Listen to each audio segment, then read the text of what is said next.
నమస్తే. శ్రీ మాత్రే నమః. శ్రీ గురుభ్యో నమః. మనకి ఖగోళంలో ఎప్పుడూ చెప్పుకుంటున్నట్టే గ్రహాలు తమ తమ పరిధిలో ముందుకు వెళ్ళడము అంటే సంచారం చేస్తూ, మళ్ళా ఒక్కొక్కసారి వెనక్కి వస్తూ, మళ్ళా ముందుకు వెళ్తూ ఉంటారు. అంటే ఈ గ్రహ సంచారాలు ఎందుకు అలా చేస్తుంటాయి అంటే గనక, ఇది ప్యూర్‌లీ మనకి మానవుల యొక్క పూర్వజన్మ కర్మను అనుసరించి ఆయా ఫలితాలను ఇవ్వడానికే ఇటువంటి గ్రహ సంచారాలు జరుగుతాయి అనేది మన జ్యోతిష శాస్త్ర ప్రకారం చెప్పబడింది. అయితే ఈ ఒక్కొక్క గ్రహము ప్రతి మనిషి మీద తనదైన కర్మ ప్రభావాన్ని మనుషుల యొక్క ఆహ్, అంటే పూర్వకర్మలను అనుసరించి ఏ ఫలితాన్ని, ఏ సమయానికి, ఏ స్థానం నుంచి అంటే మనకి జ్యోతిష శాస్త్రంలో 12 స్థానాలుంటాయి.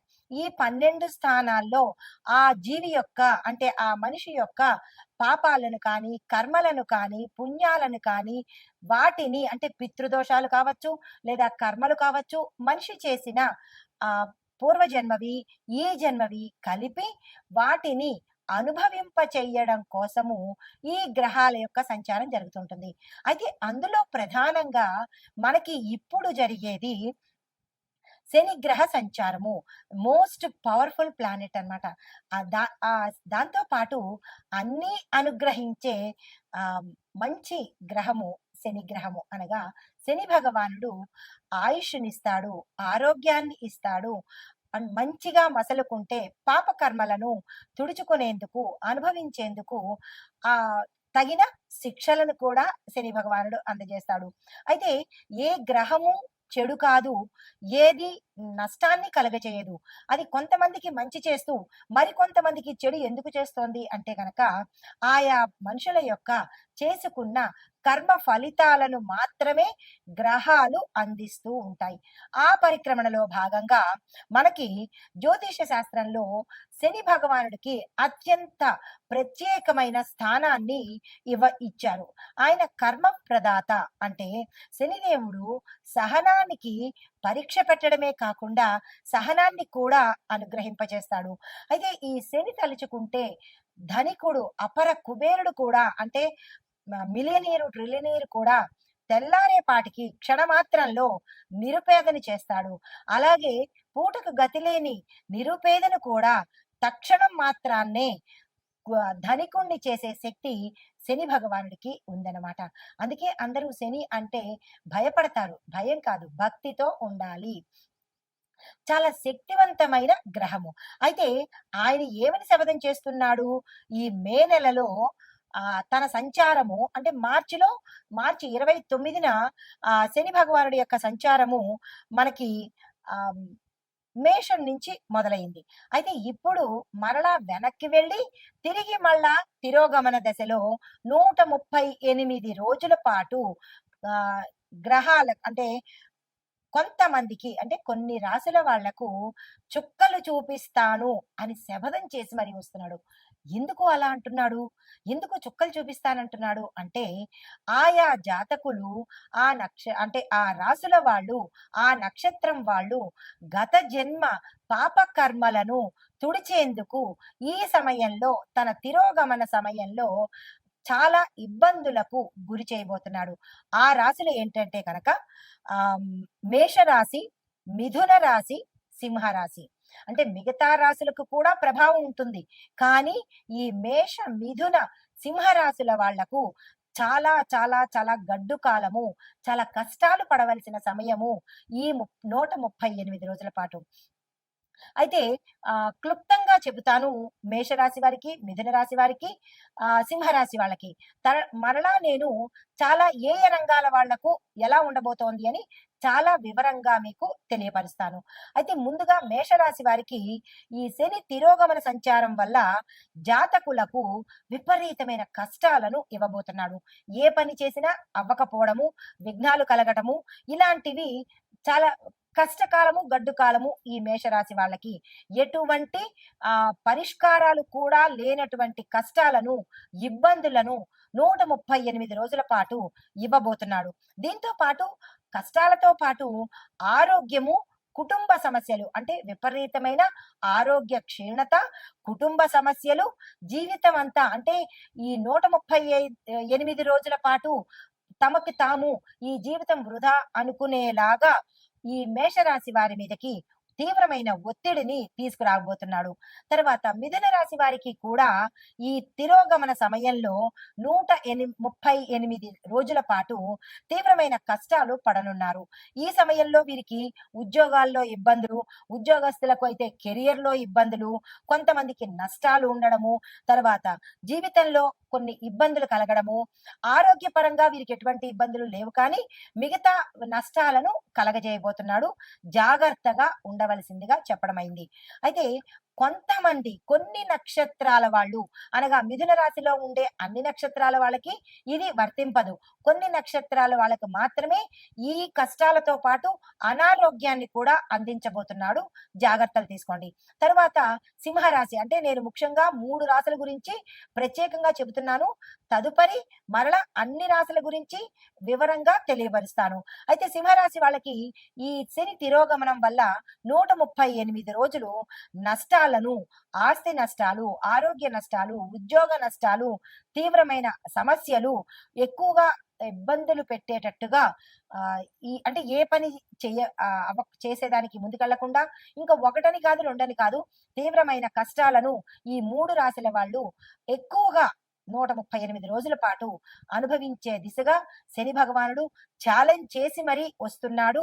దానికి తగ్గ పరిహారాలు, సూచనలు నేను చెప్తాను. మీరు భయపడకండి. ధైర్యంగా ఉండండి. మంచి కర్మలను చేసుకుంటే శని భగవాన్ నుండి ప్రసన్నం చేసుకోవడం చాలా సులువు. దానికి భయపడి మనం ఏమీ చేయకుండా ఉంటే, చెడు కర్మలు చేస్తూ పోతూ ఉంటే ఇంకా ఎక్కువగా ఇచ్చే ఒకటి దగ్గర 100 కష్టాలు ఇస్తాడు. కాబట్టి మీరు భయపడకుండా భక్తితో శని భగవానుడికి ఏం చేస్తే మంచిదో నేను చెప్తాను. ఆ ప్రకారంగా చేసుకునే ప్రయత్నం చేసుకోండి.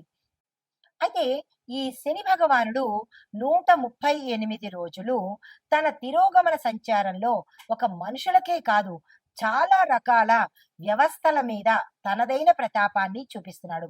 అయితే ముందుగా ఆర్థిక విభాగంలో ఎలాంటి ప్రభావము, ఆర్థిక విభాగం అనగా ఎకానమీ విషయంలో శని తిరోగమనము ధన భావంలో అనగా 2వ స్థానంలోను అంటే 2వ స్థానంలో ధనభాగం అంటే లాభాన్ని ఇస్తున్నాడు. తర్వాత 11వ భావంలో కూడా మంచి లాభాలను ఇవ్వబోతున్నాడు. అయితే ఈ దీనిలో భాగంగా కూడా కొంత ప్రతికూలతను అంటే మంచి ధనము, లాభము ఇస్తూ కూడా కొంత ప్రతికూలతను కలగజేస్తున్నాడు. దీని యొక్క ప్రభావము ఆర్థిక విభాగం మీద ఎలా ఉండబోతోందంటే స్టాక్ మార్కెట్ లో తీవ్రమైన ఒడిదుడుకులు అంటే బిఎస్సి, ఎన్ఎస్సిలలో అస్థిరత ఉంటుంది. స్థిరత్వం ఉండదు. అటు ఇటుగా కదులుతూ ఉండడము, ఒకసారి ఎక్కువ ఒకసారి తక్కువ, అనిశ్చిత, అస్థిరత 2 కలుగుతున్నాయి. అయితే విదేశీ పెట్టుబడులు ఎఫ్డిఐ క్షీణత చెందుతాయి అంటే తగ్గిపోతూ ఉంటాయి. తర్వాత రూపాయి విలువ డాలర్తో పోలిస్తే పడిపోయే అవకాశం కూడా ఈ 138 రోజుల్లో చాలా ప్రస్ఫుటంగా కనబడుతోంది. అయితే బడ్జెట్ లో వ్యయం ఎక్కువ అవుతుంటాయి అంటే ఎక్కువగా ఖర్చులు అయ్యే అవకాశము, ఆదాయము తక్కువ అయ్యే అవకాశము. అంటే మనుషులకే కాదు ఈ శని ప్రభావము దేశం మీద అన్ని రంగాల మీద పడబోతుంది అనమాట. అయితే దేశం మీద ఇలాంటివి పడబోతున్నాయి. దీంతో పాటు ప్రభుత్వానికి అప్పు భారము ఎక్కువైపోయే అవకాశం కనబడుతోంది.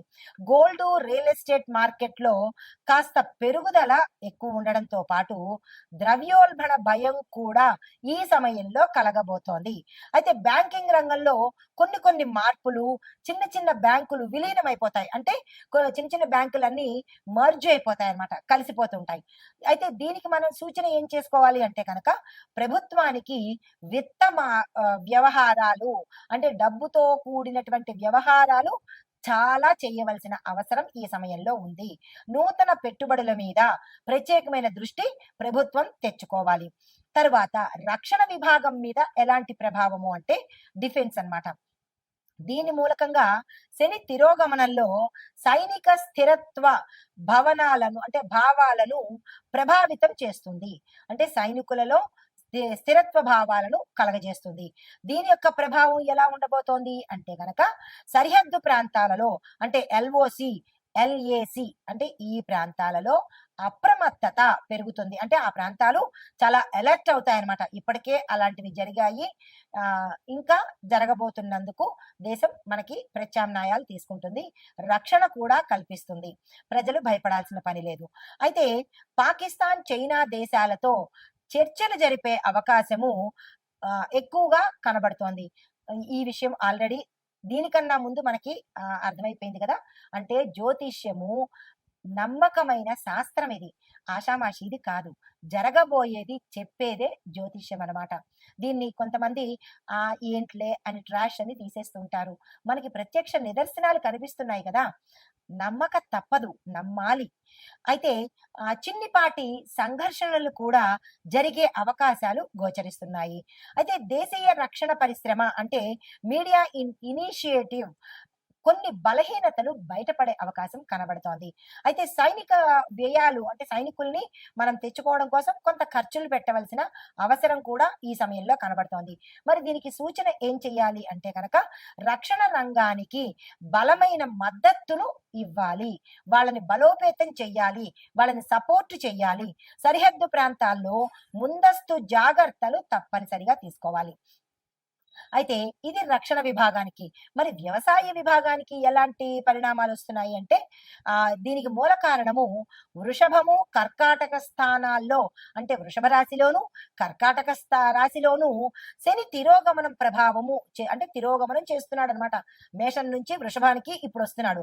వృషభము, కర్కాటకము మళ్ళీ ఈ రెండిట్లోంచి తిరోగమనం చేయడం వల్ల ఏమవుతోంది? దాని యొక్క ఫలితాలు వర్షపాతము అసమతుల్యతగా ఉంటుంది. అంటే కాసేపు ఎక్కువగా వర్షం రావడము, కాసేపు తగ్గిపోవడము. వర్షపాతంలో వర్షాలు పడే దానిలో కరెక్ట్ గా ఇది అని ఎదమిద్దంగా ఉండదన్నమాట. కొన్ని ప్రాంతాల్లో వర్షాలు ఎక్కువ, కొన్ని ప్రాంతాల్లో అసలు వర్షాలే ఉండవన్నమాట. అయితే ఖరీఫ్ పంటలకు ఇది మిశ్రమ ఫలితాలు ఇచ్చే సమయము. ధాన్యము, పప్పు దినుసులు కొద్దిగా ధరలు తగ్గే అవకాశం కూడా కనబడుతోంది. అయితే రైతులకు రుణభారాలు పెరిగిపోయే అవకాశం ఉంది. రైతులు చాలా జాగ్రత్తగా ఈ 138 రోజులు చాలా చాలా చాలా జాగ్రత్తగా వ్యవహరించుకోవాలి. అయితే ప్రభుత్వం మద్దతు ధరలు పెంచే ప్రయత్నం కూడా చెయ్యవచ్చు. ప్రభుత్వం కూడా ధరలు పెంచే ప్రయత్నాలు చేస్తోంది. అయినప్పటికీ నిరాశ చెందకండి. దీనికి సూచన ఏంటంటే సాగునీటి ప్రణాళికలను మనం బలోపేతం చేసుకోవాలి. దీంతో పాటు బీమా కార్యక్రమాలు అంటే ఇన్సూరెన్స్లు ఇంకా ఎక్కువగా ముందుకు తీసుకెళ్లి బలోపేతం చేసుకోవాలి. అయితే తర్వాత మనకి న్యాయ వ్యవస్థ మీద అంటే జ్యుడిషియరీ మీద ఎలాంటి ప్రభావం చూపిస్తోందంటే దీనికి మూల కారణం ఏమిటి అంటే శని తిరోగమనము న్యాయస్థానం సంబంధించిన స్థానంలో తన యొక్క ప్రభావము ఎక్కువగా చూపిస్తోంది. ఆ ప్రభావం మూలకంగా ఏం జరుగుతుంది అంటే కొన్ని కీలకమైన కేసుల తీర్పులు ఆలస్యం అవుతాయి. అంటే మోస్ట్ ఇంపార్టెంట్ కేసులు ఏవైతే ఉంటాయో ఆ కేసులు జాప్యం జరిగి డిలే అయ్యే అవకాశం కనబడుతోంది. కొన్ని సంచలన తీర్పులు హై ప్రొఫైల్ కేసెస్ ని జాతీయ చర్చకు దారితీస్తాయి. న్యాయ సంస్థల పట్ల ప్రజల నమ్మకం కొంత లోటు అంటే ప్రజలకి నమ్మకం కూడా తగ్గిపోయే ప్రమాదము ఈ సమయంలో కనబడుతోంది. సూచన అంటే దీనికి మనం ఏం చేయాలి? న్యాయ ప్రక్రియను ఫాస్ట్ గా చేయాలి. అంటే దీన్ని కొన్ని సంవత్సరాల పాటు అలా పొడిగించకుండా గతంలో అనేవాళ్ళు అట్లాంటి నానుడి ఇప్పుడు చెయ్యకుండా ఈ కేసు వచ్చిందంటే దాని పరిణామము అంటే ఆ కేసుని త్వరితగతిన క్లోజ్ చేసేటట్టుగా చేస్తేనే ప్రజలకు న్యాయ వ్యవస్థ మీద నమ్మకం పెరుగుతుంది. తర్వాత ఈ నమ్మకం పెరగడం కోసం తక్షణ చర్యలు తీసుకోవాలి. తర్వాత వాతావరణం మీద ఈ శని ప్రభావం ఎలా ఉండబోతోందంటే ఈ శని తిరోగమనము వాతావరణం మీద కూడా తీవ్రమైన ప్రభావాన్ని చూపిస్తున్నాడు. అవి ఎలాంటి ప్రభావాలంటే కనుక అకస్మాత్తుగా మిడిమిడి వర్షాలు, కొన్ని పూర్తిగా కూడా కాదు, సగం సగం వర్షాలు, అటు ఎండ ఇటు వాన రెండు కలిపి ఉండేటట్టుగాను, పశ్చిమ మరియు తూర్పు తీరాల్లో తుఫాన్లు వచ్చే అవకాశం చాలా ఎక్కువగా కనపడుతోంది. అయితే కొన్ని చోట్ల తీవ్రమైన వడగండ్ల వానలు కూడా పడే అవకాశం కనబడుతోంది. హిమాలయ పరిసర ప్రాంతాల్లో, నార్త్ ఇండియా ప్రాంతాల్లో మంచుగడ్డలు ప్రవాహంలాగా వచ్చే అవకాశం కూడా కొన్ని చోట్ల కనబడబోతోంది. జాగ్రత్తలు తీసుకోండి. అయితే కొన్ని రాష్ట్రాల్లో ఉష్ణోగ్రతలు సాధారణ స్థాయికి మించిపోయి వస్తాయి. 44ని దాటి 50ని టచ్ చేసి 51 దాకా వెళ్ళే అవకాశాలు కూడా కొన్ని చోట్ల కనబడబోతున్నాయి. జాగ్రత్తలు తీసుకోండి. అయితే మరికొన్ని చోట్ల స్వల్ప భూకంపాలు కూడా వచ్చే స్థాయి కూడా ఇక్కడ గోచరిస్తోంది. చాలా జాగ్రత్తలు తప్పనిసరిగా ముందస్తు చర్యలు తీసుకోవాల్సిందిగా చెప్పడం జరిగింది. అయితే దీనికి సూచన ఏంటి మరి అంటే కనుక వ్యవసాయ వాతావరణ ఆధారితంగా ముందస్తు హెచ్చరికలు తప్పనిసరిగా తీసుకోండి. ఇందులో నేను చెప్పినవి ఏది అక్షరం పొల్లు పోవడం లేదు. ఎందుకు అంటే ఇది శాస్త్రపరంగా తీసుకొని చెప్పినవే తప్ప ఆషామాషిగా చెప్పిన విషయాలు ఇందులో ఒక్కటి కూడా లేదు. కాబట్టి చాలా జాగ్రత్తలు తీసుకుని దానికి తగ్గ సూచనలు చేసుకోండి. అయితే ఎక్కడికక్కడ ప్రభుత్వం కానీ, ఆయా ప్రాంతాల్లో ఉండే నాయకులు గాని హెల్ప్ డెస్కులు ఏర్పాటు చేయండి. తరువాత సామాజిక రాజకీయ స్థితి ఎలా ఉండబోతోందంటే సోషియో పొలిటికల్ సిచ్యుయేషన్స్ దీనికి మూల కారణం మన శని భగవానుడే. ఆయన ఏం చేస్తున్నాడు అంటే ఎక్కువగా వీటి మీద ఈ దీని మీద సామాజికంగా ఎక్కువ ప్రభావాన్ని చూపించబోతున్నాడు. అయితే దాని యొక్క స్థితి ఎలా ఉండబోతోంది అంటే కనుక కొన్ని రాష్ట్రాల్లో రాజకీయ అస్థిరత, ఫిరాయింపులు అంటే ఒకళ్ళ మీద ఒకళ్ళు నెట్టేసుకోవటము, ప్రభుత్వంలో మార్పులు చేర్పులు కూడా జరిగే అవకాశాలు చాలా ఎక్కువగా కనబడుతున్నాయి. అయితే మరొక విషయము, ప్రజల్లో ప్రభుత్వ విధానాల మీద తీవ్రమైన అసంతృప్తి, ఇష్టం లేని తనము ఇక్కడ ఎక్కువగా కనబడే అవకాశం కనబడుతోంది.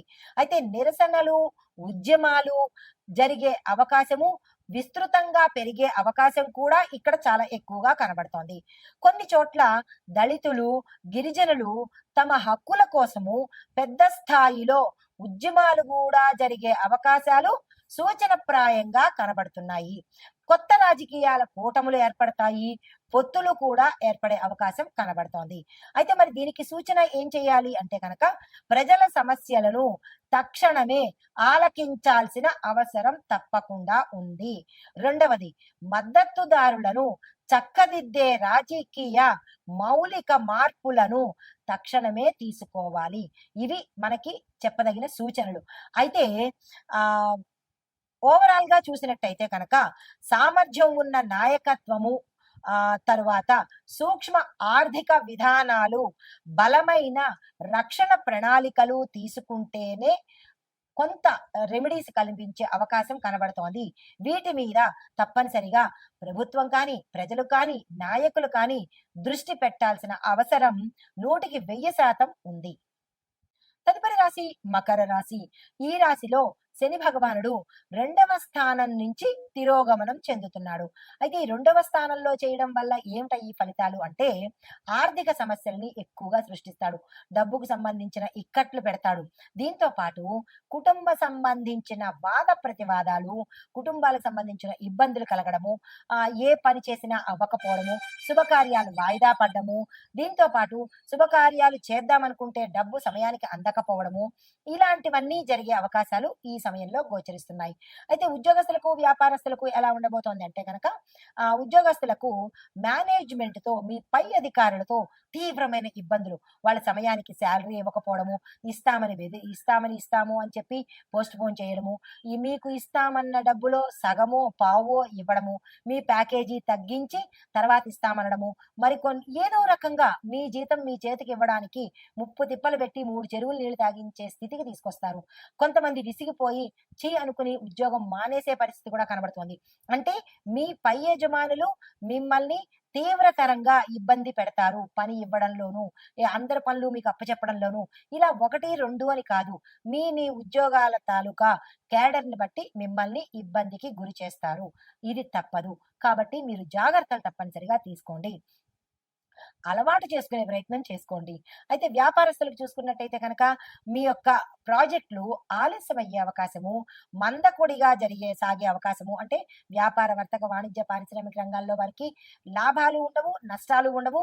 అలా అని వ్యాపారము జరగకుండా ఉండి లేనట్టుగా అలా ఉంటుంది తప్ప ఏదో జడ్డిగా నడుస్తూ ఉంటుంది కానీ బేరాలు లేక, వ్యాపారాలు లేక, క్రెడిట్స్ వసూలవ్వక, ఇచ్చేవాళ్ళు ఇవ్వకుండా ఎగ్గొట్టేయడము, కస్టమర్లు తగ్గిపోవడము, కొంతమంది మీ ధనం తీసుకుని అంటే స్టాక్ ఇస్తామని చెప్పి ఆ ధనం తీసుకుని పారిపోవడము, ఇలాంటివన్నీ జరిగే అవకాశాలు కనబడుతున్నాయి. జాగ్రత్తలు తీసుకోండి. అయితే ఆరోగ్యపరంగా చూసినట్టయితే కనుక దంత సంబంధిత సమస్యలు, పళ్లకు సంబంధించిన సమస్యలొచ్చే అవకాశం కనబడుతోంది. పరిహారాలేంటంటే నల్ల మిరియాలను దానంగా ఇచ్చుకోండి యథాశక్తి. తరువాత శనిదేవుడి ఆలయంలో నూనె దీపాన్ని పెట్టే ప్రయత్నం చేసుకోండి. ఇది ఈ రాశిలో ఉండేవారికి చెప్పదగిన గోచారరీత్యా ఫలితాలు, పరిహారాలు, సూచనలు.